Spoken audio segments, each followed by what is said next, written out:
If you'd asked me a month ago if we'd be where we're at, I would have been a little unsure. But the guys have been really proven how talented they are and how much they care about the team and kind of how good of a competitors they are. So first match against BYU, we've never beaten them in program history, and lost them 50 times in a row is a pretty big stat, daunting stat for any team, and the guys went in there and competed really hard, and to break that 50-match win streak feels really good, and also just to beat a really good in-state rival is something that our team can be really proud of. So BYU was kind of the kickstart to our season, and we've just been kind of riding that momentum the last 2 weeks with a good quality win over Eastern Washington, and then following it up with a really good win against Gonzaga at their place. It's really important for any program to obviously create rivalries, but also to try to be the best in your state.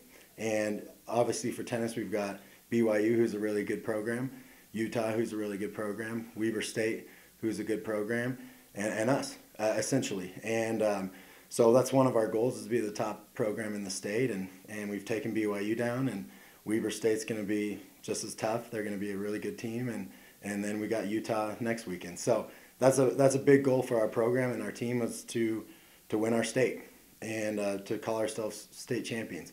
And Weber is just as good, if not better, than Utah and BYU this year. So they're going to be a really tough team for us. Everyone's important. We tell the guys, whether you're playing number 1 or number 6, it's a point. It's a point for the team. And Dennis and Cron have led the charge, but also everyone's kind of stepped up and done their part. And for Cron and Dennis, I think both of those guys, it's expected of them to be performing that well, and they're living up to that expectation. And they both want to be nationally ranked players, and they want to set records here at Utah State, and they want to do something great, and they're off to a really good start. But then again, that's been the expectation all along, is that they perform at that level. So I'm not surprised. Jaime's a stud. He's a freshman, and he's just one of the best tennis animals I've ever met.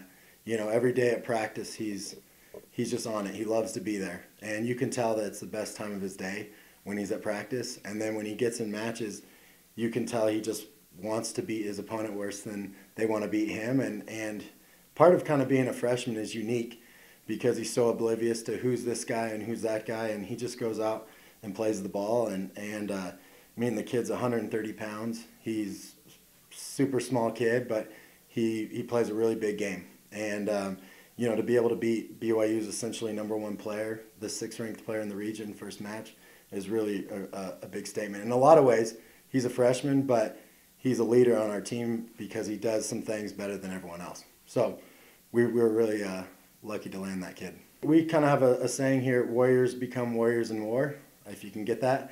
And the guys just got to know, hey, we're going to only get better by playing a ton of matches. And I think if you look at our schedule, we played 27, 28 matches this year, which is kind of unheard of for tennis programs.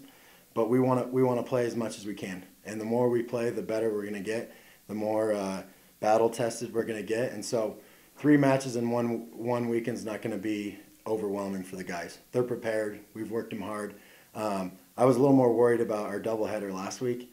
You're playing 6-7 hours in one day is pretty tough. This week is going to be tough, but they proved that they're in good shape and they're ready to roll.